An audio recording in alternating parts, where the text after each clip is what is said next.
नमस्कार. अशोक मामा आजच्या भागात आपण बघणार आहोत. इकडे अनिश भैरवीकडून पैसे कसे लुबाडायचे या सगळ्या गोष्टींचा विचार करत असतो. तेवढ्यात भैरवी म्हणते, तू काळजी करू नको, मी आहे ना, मी सगळं मॅनेज करेल. तेव्हा तो म्हणतो, मला तर खूप काळजी वाटत आहे, त्या गाडीचं कसं होईल. आणि खरंच भैरवी, मी काहीच चुकीचं वागलो नाही, मी जे काही केलं आहे ना ते फक्त आणि फक्त चुकून झालं आहे. तेव्हा ती म्हणते, तू नको काळजी करू, मी आहे ना. आणि तसंही माझं तुषारशी बोलणं झालं आहे. तुषारने सांगितलं आहे तो सेवानी बिल्डर एक प्रकारचा गुंडच आहे. तो फक्त वरून बिल्डरची कामं करतो, पण बाकी त्याच्याकडून काही जास्त अपेक्षा करायची नाही असं त्याने सांगितलं आहे. तू काळजी करू नको, मी आणि तुषार नक्कीच त्या सेवानीला भेटेल आणि जो काही मॅटर आहे ना तो सॉल्व्ह करेल. तेव्हा अनिश म्हणतो, मला नाही वाटत भैरवी तुला त्याच्याजवळ जायला पाहिजे. तेव्हा भैरवी म्हणते, अरे अनिश, तू भोळा आहेस, तुला अजून लोकांना ओळखता येत नाही. मी आहे ना, मी तुषारच्या बरोबर तिकडे जाईल आणि हा मॅटर सुद्धा सॉल्व्ह करेल. तेव्हा तो म्हणतो, भैरवी जर तू पैशांचं केलं असतं तर चांगलं झालं असतं ना. तेव्हा ती म्हणते, तू नको ना काळजी करू, मी आहे ना, मी सगळं मॅनेज करेल. पण अनिशला तुषारवरती खूप राग आलेला असतो, कारण की त्याने भैरवीचं माइंड वॉश केलेलं असतं.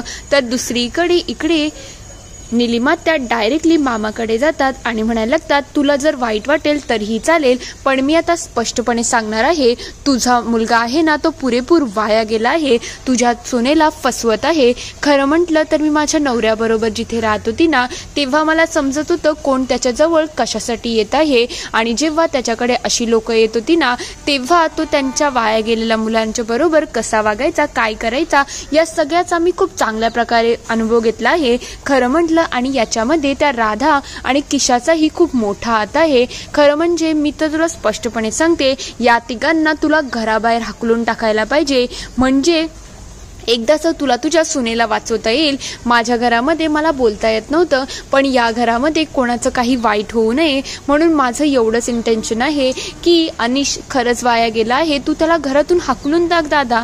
तेव्हा मामा म्हणतात, मी त्याला हाकलू शकत नाही आहे. खरं म्हटलं तर माझं आणि अनिशचं कधीच पटलं नव्हतं, पण तरीसुद्धा आता भैरवीच्या संसारामध्ये आपण लुडबुड करू शकत नाही. आपण त्यांना फक्त सल्ला देऊ शकतो, हे करायला पाहिजे आणि ते करायला पाहिजे. तू एकदा सांगू शकते, दोनदा सांगू शकते, पण 3 वेळा सांगितल्यानंतर सुद्धा ती ऐकली नाही तर तो तिचा सर्वस्वी निर्णय असेल. मला सगळ्या गोष्टी दिसून येत आहेत ग. तेव्हा निलिमा म्हणतात, खरंच का दादा, मग तरी सुद्धा तू वागत काय नाही रे, तुला समज ना मी काय बोलत आहे. मी खरंच आपल्या घरच्या चांगल्याचा विचार करत आहे. या घराला खरंच नरक नसेल बनवायचं तर प्लीज एकदा विचार कर. तेव्हा म्हणतात, मला सगळं दिसतंय आणि जोपर्यंत पाणी डोक्याच्या वरती जाणार नाही ना मी माझ्या मुलाला घराबाहेर हाकलू शकत नाही. मला ही भैरवीची काळजी आहे, पण मी काय करू. ती तिच्या संसारावरती, तिच्या नवऱ्यावरती एवढा अतिविश्वास आहे ना की कोणाचं तिला काहीच ऐकून घ्यायचं नसतं.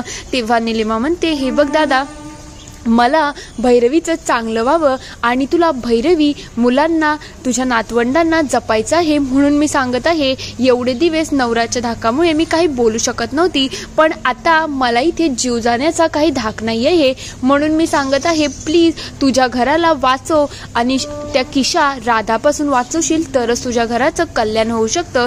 तेव्हा मामा म्हणतात, हे बघ, जसं तू जेव्हा लग्न केलं तेव्हा मी सुद्धा तुला सुचवलं होतं की लग्न करू नको, पण तरी सुद्धा तू केलं ना. तेव्हा ती म्हणते, तीच माझ्या आयुष्याची माती झाली आहे आणि तशीच माती आता मला भैरवीची होऊ द्यायची नाही. त्याच्याचमुळे तर मी स्पष्टपणे सांगत आहे ना. तेव्हा म्हणतात, तू ही समजून घे, आपण फक्त सल्ला देऊ शकतो, आपण कोणावरती बळजबरी नाही करू शकत, म्हणून जाऊ दे, आपण आपलं निवांत इथे राहायचं.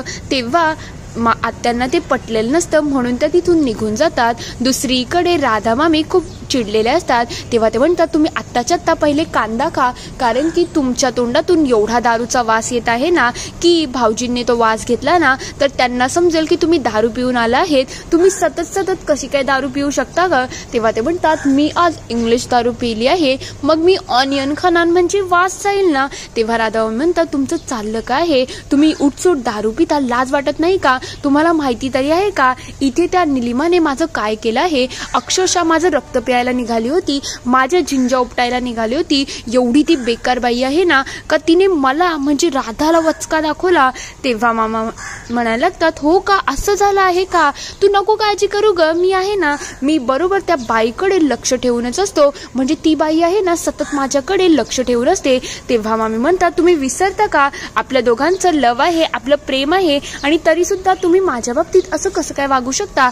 तेव्हा ते म्हणतात, तसं नाही ग, उगाच सुतावरून स्वर्ग गाठायला जाऊ नको. खरं म्हटलं कसं आहे माहिती का, तिचं माझ्यावरती आणि अनिशवरती बारीक लक्ष असतं. मी काय करतोय, कसा वागतोय याच्याकडे ती नीट बघत असते. आणि त्याच्याचमुळे मी सांगितलं. आणि त्यानंतर ती भाऊजींना चुगली लावते, भैरवीला चुगली लावते.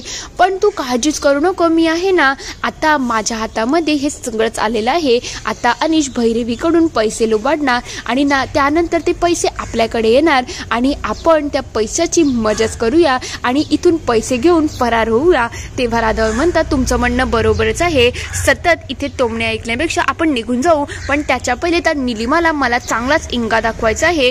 ती मला ओरडली, माझ्या झिंजा उपटायला निघाली होती ना, तिची तर मी वाटच लावेल आणि जसेच पैसे भेटतील ना आपण इथून फरार होऊ. तेव्हा ती म्हणायला लागते, आता तुम्ही थोडा कांदा खाऊन घ्या, म्हणजे कसं तोंडाचा वास निघून जाईल. तेव्हा ते म्हणतात, नको नको, जा तिकडे, मला हे करायचंच नाही. दुसरीकडे अनिश इकडे सोसायटीमध्ये येतो. तेव्हा त्याचं लक्ष तुषारकडे जातं आणि तो रागामध्ये तुषारला बघायला लागलेला असतो. तेव्हा तो विचारतो, काय झालं रे, तू असं का बघत आहे. तेव्हा अनिश म्हणायला लागतो, काय रे, मी नसताना तू भैरवीला का बरं भेटायला येतो. मला तुझे इंटेन्शन सगळं समजतंय, समजलं का. तूने तुझ्या बायकोला टाकलं आहे तर याचा अर्थ असा नाही की माझ्या आणि भैरवीच्या संसारामध्ये तू लुडबुड करू शकतो. तू स्वतःला समजतोय काय रे. मी पहिलेच आणि स्पष्टपणे सांगत आहे, माझ्या आणि भैरवीच्या नात्यामध्ये फूट टाकण्याचा प्रयत्न करू नको आणि मी नसताना तिचे कान भरवायचा विचार सुद्धा करू नको. म्हणून स्पष्टपणे सांगतो, इथून निघून जा आणि तिच्याशी कधीच भेटायचं नाही. तेव्हा तो म्हणतो, तू काय बोलतोय आणि तुला तरी कळतंय का. तेव्हा तो म्हणतो, हो मला कळते तुझ्या मनामध्ये काय चाललं आहे आणि काय नाही. उगाच माझ्या बायकोचे माझ्या विरुद्ध कान भरवायची गरज नाही. तो अक्षरशः त्याची कॉलर पकडतो. तेव्हा तुषार म्हणाला, तो अनिश जरा जास्त होत आहे. खरं म्हटलं तर मी कधीच कोणाचं कान भरवण्याचा प्रयत्न सुद्धा केला नाही. आणि हे तुने ऍक्सिडेंट कसं केलं आहे ना, दारू पिऊन ऍक्सिडेंट केला आहे हे सुद्धा मला माहिती आहे. आणि तुझे कितीतरी कांड आहेत ना, ते मी अजून कधीच भैरवीला सांगितले नाही, कारण की तू माझा मित्र आहेस. आणि तरी सुद्धा तुला माझ्यावरती अविश्वास असेल ना, तर आठवण ठेव, आता तुने ड्रिंक अँड ड्राईव्हची जी केस केली आहे ना, मी आत्ता जाऊन भैरवीला सांगू शकतो. त्यानंतर तू त्याला कसं लपवण्याचा प्रयत्न करशील ना, हे सुद्धा मला माहिती आहे. पण मी असं काहीच करणार नाही. म्हणून तोंडाला जे येईल ना ते माझ्यासमोर बोलायचं नाही. आणि पुन्हा असा विषय काढला ना तर माझ्यापेक्षा कोणीच वाईट नसेल. तुषार चिडून तिथून निघून जातो. दुसरीकडे संयमी, भैरवी आणि मामा गप्पा मारत असतात. तेव्हा भैरवी म्हणायला लागते, काय ग, मला आता लोकांच्या नजरेमध्ये आपल्या ब्रँडचं नाव यायला पाहिजे, त्याच्यासाठी आपण काय करू शकतो. तेव्हा संयम म्हणते, माऊ तू एक काम कर ना, तू एखादी एजन्सी हायर कर.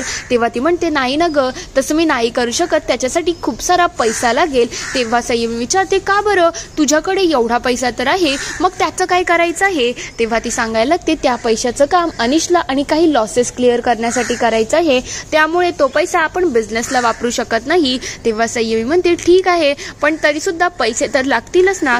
तेव्हा भैरवी विचारते, बाबा तुम्ही सांगा ना, तुमच्याकडे काही सजेशन आहे का. तेव्हा ते म्हणतात, माझ्या दोन्ही मुलं काम करायला लागले आहेत, आत्ता तरी मला काही समजत नाही. तेव्हा भैरवी विचारते, आपण एक काम करायचं का, काही पिशव्यांवरती आपण आपल्या ब्रँडचं नाव लिहून घ्यायचं आणि सगळ्यांनी त्याच पिशव्या वापरायच्या, म्हणजे लोकांच्या नजरेमध्ये आपल्या पंक्तीचं नाव येईल. तेव्हा संयम म्हणते, ठीक आहे, मी सुद्धा वापरेल आणि आजोबा तुम्ही सुद्धा ऑफिसमध्ये घालून जा, म्हणजे कसं जास्त चांगलं होईल. तेव्हा म्हणतात, मी अजून एक आयडिया देऊ का, ते न्यूजपेपरमध्ये असे काळे पिवळे पेपर टाकतात ना, ते आपण करू शकतो. त्यानंतर आपण जाहिराती देऊ शकतो आणि आम्ही जिथे चालायला जातो ना तिथे सुद्धा खूप लोक असतात, मग त्यांनाही आपण असे पॅम्पलेट देऊ शकतो ज्याच्यामुळे आपला प्रचार होऊ शकतो. तेव्हा संयमी म्हणते, हे तर खूप चांगलं आहे, मी माझ्या कॉलेजच्या नोटीस बोर्डवरती सुद्धा लावेल आणि इन्फ्लुएन्सची सुद्धा थोडं बोलून घेईल, म्हणजे कसं आहे आपलं काम सोपं होऊन जाईल. तेव्हा भैरवी म्हणते, ठीक आहे, मला हे सगळं पटतच आहे, पण आता जागेचंही बघायला लागेल ना. तेव्हा संयमी म्हणते, हो माऊ, तुला थोडी मोठी जागा घ्यायला लागेल, इथे आपलं काम होऊ शकत नाही.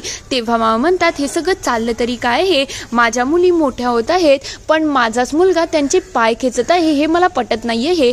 तेव्हा भैरवी म्हणते हे बघा बाबा, एकदा अनिशा संकटातून बाहेर निघाला ना त्यानंतर तो आपल्याच बरोबर काम करणार आहे, मग काहीच प्रॉब्लेम होणार नाही, आपल्याला जे हवं आहे तेच मिळून जाईल आणि एकदा घरातले सगळे प्रॉब्लेम फ्री असले ना तर आपण सुखाने बिझनेस करू शकतो. तेव्हा मामा म्हणतात ठीक आहे, जर तुझं असंच म्हणणं असेल तर असंच ठीक आहे. सगळे लगेच आपापल्या कामाला लागतात. दुसरीकडे अनिशकडे पैशांची 10 लाख रुपयाची बॅग आलेली असते. तेव्हा अनिश म्हणतो तुम्हाला माहितीये का, मी भैरवीकडून पुरेपूर पैसे घेतले आहे. तेव्हा किशोर विचारतात तू हे सगळं कसं केलं र, सांग तरी मला. तेव्हा तो म्हणतो तू जसं सांगितलं होतं ना, भैरवीच्या कुशीत घुस रडून रडून रडून रडून तिच्याकडून मी हा सगळा पैसा उकाळला आहे. तुला मी सांगतोय कसं हे सगळं केलं आहे. भैरवीने जेव्हा तुषारला कॉल केला होता तेव्हा ती विचारते काय रे सेवानीकडे आता जमेल का तुला. तेव्हा तो म्हणतो नाही ना ग भैरवी, मला थोडं काम आहे आणि मला थोडं तुझ्याशी बोलायचं सुद्धा आहे. अनिश तिथे आहे का. तेव्हा भैरवी म्हणते हो आहे ना, काही इम्पॉर्टंट असेल तर सांग, मी त्याला लगेच फोन देते. तेव्हा तो म्हणतो नाही आम्ही तुझ्याशी नंतरच बोलतो, आता मला थोडं काम आहे. हे ऐकल्यानंतर भैरवीला हे आश्चर्य वाटतं की तुषार असा का बोलला आणि तुषारही इकडे थोड्या रागामध्येच असतो. तेवढ्यात अनिश तिच्या जवळ येतो आणि म्हणायला लागतो काय झालं भैरवी, तू तर आता तुषार बरोबर सेवानीकडे जाणार होती ना. तेव्हा ती म्हणते नाही त्याला काही जमणार नाही आहे. तेव्हा अनिश म्हणतो एक काम कर भैरवी, ते पैसे माझ्याकडेच दे, मी सगळं मॅनेज करतो, आत्तापुरते तुम्हाला 5 लाख रुपये दे, बाकीच्या गोष्टी आपण नंतर बघू. तेव्हा तो मामांना सांगतो हे बघा मामा, हे असे 5 लाख रुपये आले आणि दुसरे 5 लाख रुपये कसे येतात मीही तुम्हाला सांगतो. तेव्हा ते विचारतात काय रे, त्या तुला गाडीवाल्याला सुद्धा पैसे द्यायला लागतील ना ऍक्सिडेंटवाल्या. तेव्हा तो म्हणतो त्यानंतर मी भैरवीच्या पुन्हा कुशीत घुसलो आणि तिच्या समोर रडायला लागलो. भैरवी प्लीज समजून घे, आता काय झालंय माहिती का, त्या ऍक्सिडेंटमुळे त्या माणसाने माझ्याकडून 5 लाख रुपये मागितलं आहे, नाही तर त्याने मला धमकवलं आहे की तो ड्रिंक आणि ड्राईव्हची माझ्यावरती केस टाकून लावेल आणि माझं आयुष्य बर्बाद करेल. तू सांग ना आता मी काय करू. तेव्हा भैरवीने त्याला अजून 5 लाख रुपये दिले. हे सगळे पैसे घेऊन अनिश म्हणायला लागतो आता मी कर्जमुक्त होणार आणि सेवानीचे पैसे दिले ना की मी अक्षरशः फ्री होऊन जाईल. त्याला खूप आनंद झालेला असतो की आता आपल्याकडे खूप पैसा आहे. दुसरीकडे राधा मामी इकडे स्वयंपाक करत असतात, त्या बसा त्याच्यामध्ये मिरच्या टाकत असतात. ते बघता निलिमात्या तिथे येतात आणि म्हणतात काय चाललं आहे, कोळसे बिसे जाळायला घेतले आहेत का. तेव्हा राधा मामी म्हणतात मी तर स्वयंपाकच करत आहे आणि गेले 4 महिने झाले मी त्या घरामध्ये स्वयंपाक करते, सगळे हा स्वयंपाक खाऊन दष्टपुष्ट आहेत, मग तुम्ही काही बोलूच नका. तेव्हा ते म्हणतात त्याला चव सुद्धा असायला हवी, माझ्या भावाच्या घरामध्ये वाटेल ते तुम्ही करता, हे मला पटत नाही आहे. तेव्हा ते म्हणतात तुम्ही जर एवढ्यात चांगले असाल ना तर इथे उभे राहा आणि चवीचे देवता तुम्ही स्वयंपाक करा ना, मी काही बोलतच नाही. तेवढ्यात तिथे भैरवी सुद्धा आलेली असते. तेव्हा निलिमात्या म्हणतात खरं म्हटलं तुमच्या हाताला चवबीव नाही आहे, नुसतं गुरांना खायला घालताना तसं तुम्ही सगळ्यांना खायला घालत आहात.